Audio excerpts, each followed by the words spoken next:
Time check, day 37, 1:31, December 4. Merienda kami ni Mrs. Kakakain lang namin mag-dinner yan, ha? Oo, di ba? Gutom yan. May French toast pa kami, tapos gatas ako, main na siya. Edit muna ako habang nagkakapi-kapi kami. Time check, 4:12. Punta tayong talyer, kagising. Tulog na ako guys, sasawa ko. Ayan, bala muna siya dyan. Day off namin. Pero punta ako talyer para pagawa yung kotse, yung bangga. Para maparehistro na. 10-12 na mga tol. Ayan. Papunta akong talyer kay Mabuhay Kabayan Services. Papagawa ko na yung bangga ng kotse ko. Tara, ligo muna tayo. 11:26 ng December 4 mga tol. Sinacharge kong konti yung scooter ko. Kasi ito yung gagamitin kong pauwi pagka-iwan sa kotse ko. Tara. Wait. Batiin muna natin yung Alting. Ayan o. Good afternoon. Ay di pala, good morning sunshine. Good morning Alting. Good morning baby girl. La humilde. Papagawa na kita. Boy! Buti malawak-lawak yung trunk natin. Natin kasya. Uy, kasya.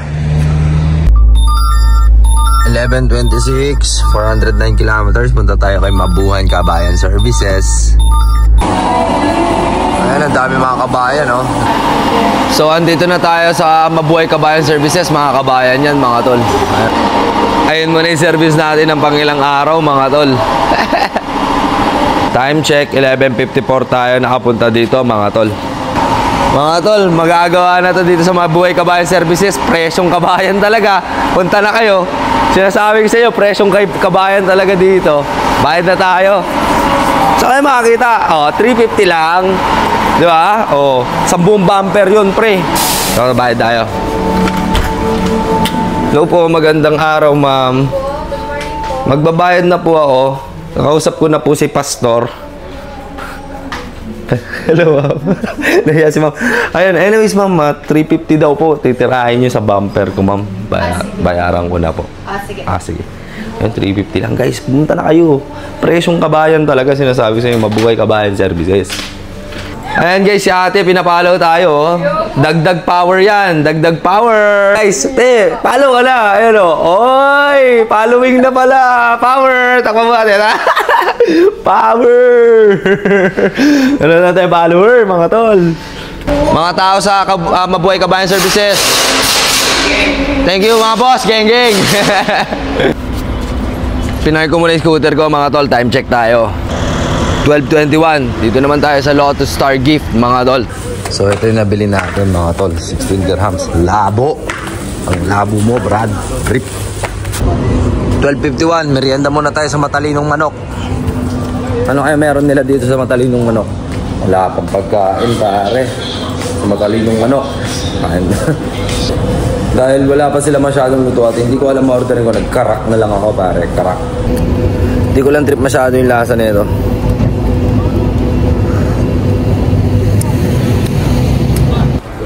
Time check, mga tol, 1:33. Dito tayo sa Abdulaziz. Bumili tayo ng chicken mandi, mga tol, no? Dalawa para sa asawa ko tsaka sa akin. Ay, nakakapagod mag-scooter, pare. Day off ko pero natagtag ako, men. Chicken mandi. Chicken mandi. Ito yung manghang niya. Akin na lang itong manghang, no? Ayaw mo naman daw asawa. Sama, pusan mo sa'yo. Chicken mandi. Oh, no? Sarap. Unboxing. Chicken mandi.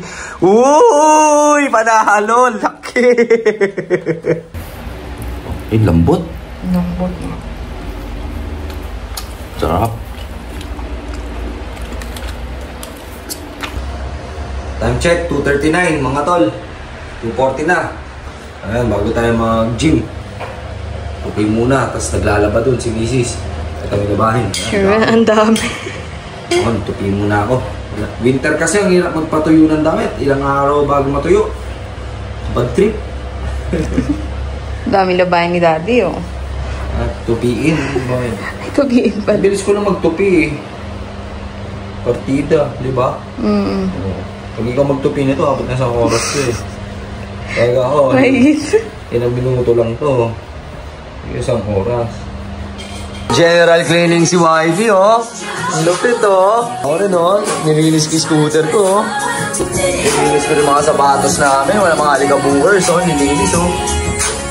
When I say Billy Jack is back, Billy Jack is back. Tapos na ang partida. Tapos na ang partida. Nagbabalik tayo ngayon dito sa Gymnation. So nakita nyo naman tumaba ulit tayo, di ba? Pero di nangangahulugan na yan na hindi tayo babalik para mag-ensayo at maging seryoso. So sisipagin natin na ma-achieve ang ating dream body, no? Natenga tayo dahil sa kakaisip sa ating mga utang. Natenga tayo dahil sa kakaisip paano tayo makakapag-provide. Pero nakakalimutan kong alagaan yung sarili ko. So eto, nagbabalik ako. Flashback lang muna tayo. Ito yung mga araw na nagsimula ako. Day 1, April 3, 2024. Alas 2 ng hapon. Punta tayo ng Gymnation, mga tol. So yan ang Gymnation, mga tol. Sa napakalaking G dito sa loob ng Alain Mall. Sariwang-sariwa ang gym, tol. Oh, sheesh, ganda.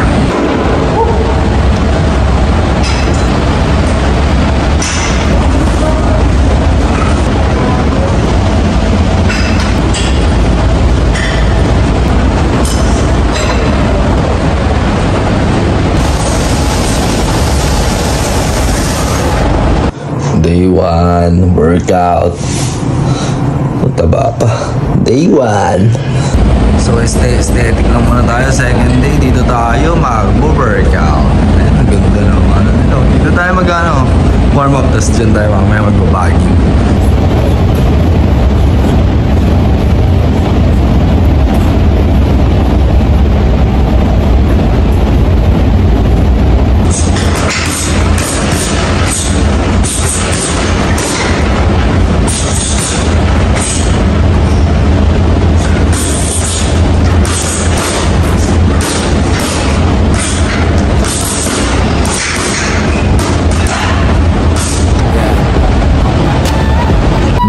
Progress, mga tol. Day 2, taba pa rin.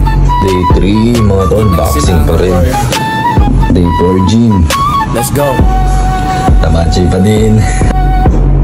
Day 5. Salit ka, walang kapalit. Kahit anong kahirap, di ka umatras kahit saglit. Naglambay sa disyento, dala puso't sipag. Habang iba'y sumusuko, ikaw steady. Walang supply, walang bakit sa itang araw, bangs mo parang kwento.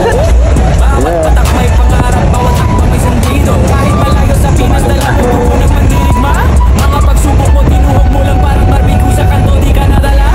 Billy Jack, ikaw ang bida sa umaga't gabi. Malupit, matatagain sa kalahari, nawawagin. Inspirasyon sa tropa, ganyan. Progress, yo, POV na last ka sa gym. Progress, progress,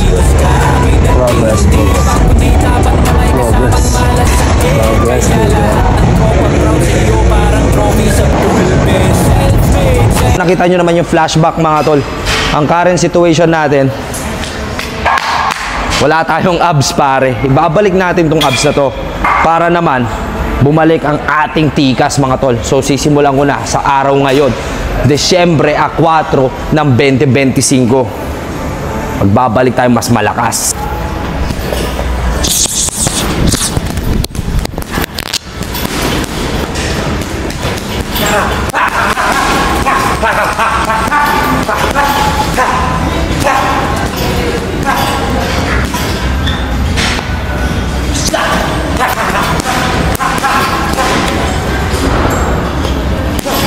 Tapos na yung partida.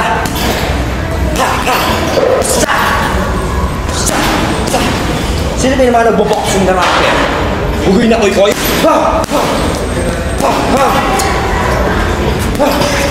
Yung mala Andrew Tate feeling.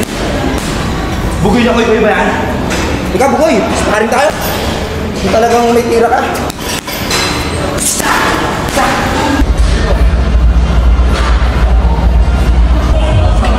First day done ulit, mga tol. Natawa ako na ulit, oh.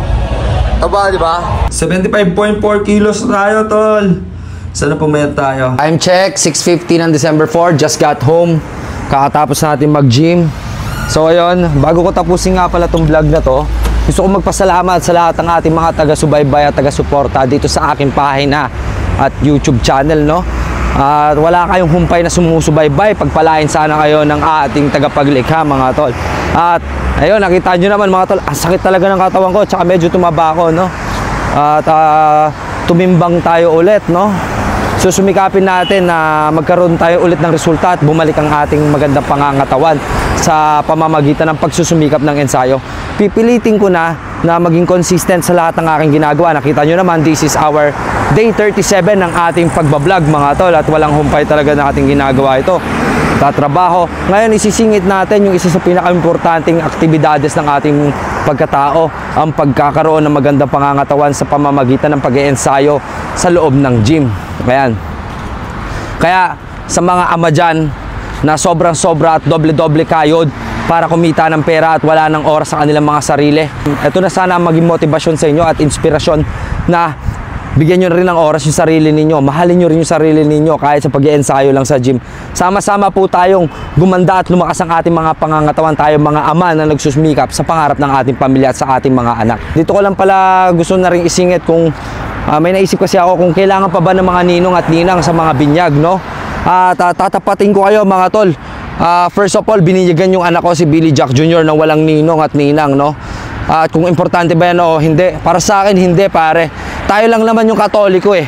Di ba, yung mga Katoliko lang naman yung may binyag, pare, na may ninong ninang. It's unnecessary, bro, no?